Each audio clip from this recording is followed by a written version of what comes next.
Good day. Can we be truly free if we are not mentally free? I believe the answer to that question is no. And it seems that Marcus Garvey was also of that opinion. In much later years, Bob Marley would sing Garvey's words. But what Marcus Garvey said was, we are going to emancipate ourselves from mental slavery, because while others can free the body, none but ourselves can free the mind. In 2022, Jamaica will celebrate 60 years of political independence. Some will argue that our independence is mainly on paper, or perhaps these days we could say that it is mainly online, but not so in reality.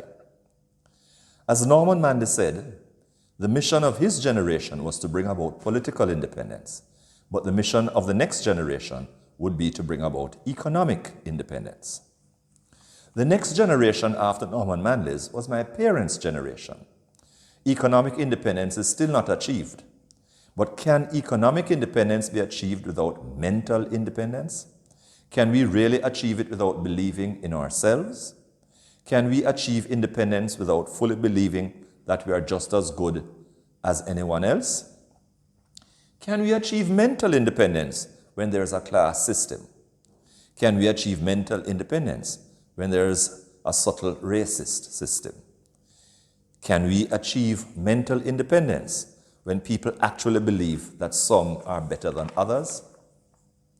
Can we achieve mental independence where oppressed people actually believe that they are inferior to some other people because they have been unable to shake off centuries of misteachings about themselves, a misteaching that started during slavery?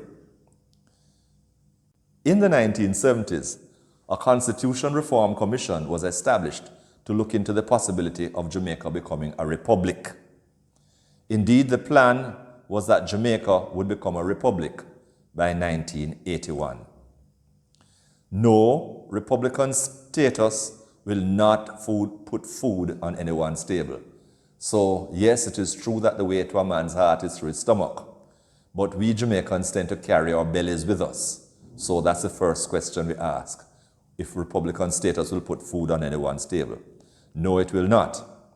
No, it will not be accompanied by everyone suddenly owning their own home and car. What it is supposed to do is to bring about, in the words of book author Paul Ivy, is a psychological exorcism from mental slavery, to exorcise us from the belief that the British monarch is our only hope. It is interesting that Paul Ivy, in his comment about psychological exorcism, has borrowed language from the Roman Catholic Church, where the word exorcise or exorcism or exorcist basically means to drive the devil out of someone, which a specially appointed priest in every diocese does, if and when such occasions occur. And make no mistake about it, believing that only foreigners can rule us, or believing that anyone of another race or class or nation is superior to us is like having the devil in us, because self-inflicted oppression is like evil. Please do not mistake the giving of service with oppression. They are two different things. As my late grandfather Rudolph Burke told his sons and daughters, everyone should serve the people of the country, implying a certain amount of voluntary service. That is to be encouraged, as that is what Jesus Christ calls all of us to do. Again, that is a different thing from oppression, and is a different thing from slavery of whatever form. So in the 1970s, there were preparations made to establish the Republic of Jamaica. Then in the 1980s, we heard little or nothing about the idea, although it was proposed in the Jamaican Senate in the 1980s. It would be in the 1990s before the idea would be once again on the agenda. And this would go on for the first few years of this 21st century. Then there was an attempt by some politicians to hold Jamaica to ransom by saying that if the government did not do a certain thing, they would withhold their minority votes needed to make the required 2/3 of Parliament to make the change. After that, there has only been lip service with regard to Republican status. Now that neighboring Barbados, once described as Little England by the Barbadians themselves, has gone ahead with Republican status as of November 30, 2021, many Jamaicans are embarrassed that we are not yet a republic. Other Jamaicans who, in the opinion of some, are not sufficiently mentally emancipated, are still adamant that Jamaica should not become a republic. But it is not fair to either the government of the 1970s or the government of the 1990s to say that nothing was done to bring about Republican status. Indeed, some of whom sabotaged the effort in the early part of this present century are still members of Parliament. The Roman Catholic Church teaches that Jesus Christ is our liberator. It is neither in favor of kings or queens on the one hand or republics on the other. That, the Church says, must be worked out by the country itself. The Roman Catholic Church teaches that as Christians, we do not need any ideological system to ensure that people should not be oppressed, because Jesus Christ has stated that no one is to be oppressed.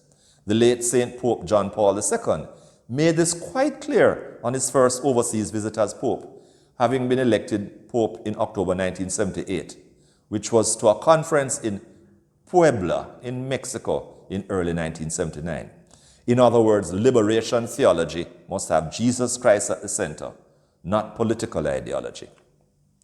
In his encyclical Laborem Exercens, Pope John Paul also made it clear that while there was a time when some believed that some people were superior to others and they were not supposed to do manual work while others, supposedly lesser beings, were supposed to do it, our Lord and Savior Jesus Christ changed that when he came into the world and humbled himself to work on the carpenter's bench, assisting his Father.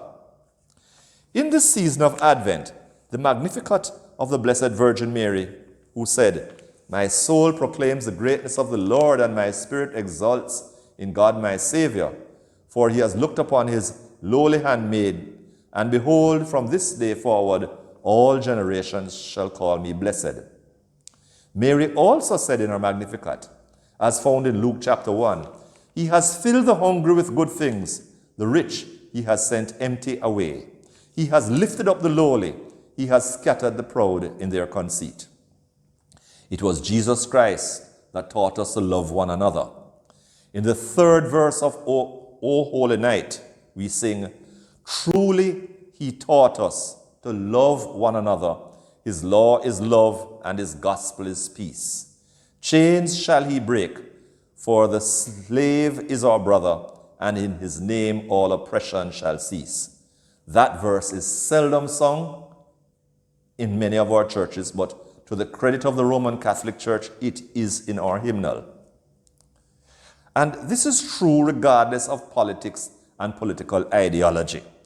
But we definitely need the political expression of that to be psychologically exorcised from the view that we need to be ruled by someone else other than ourselves.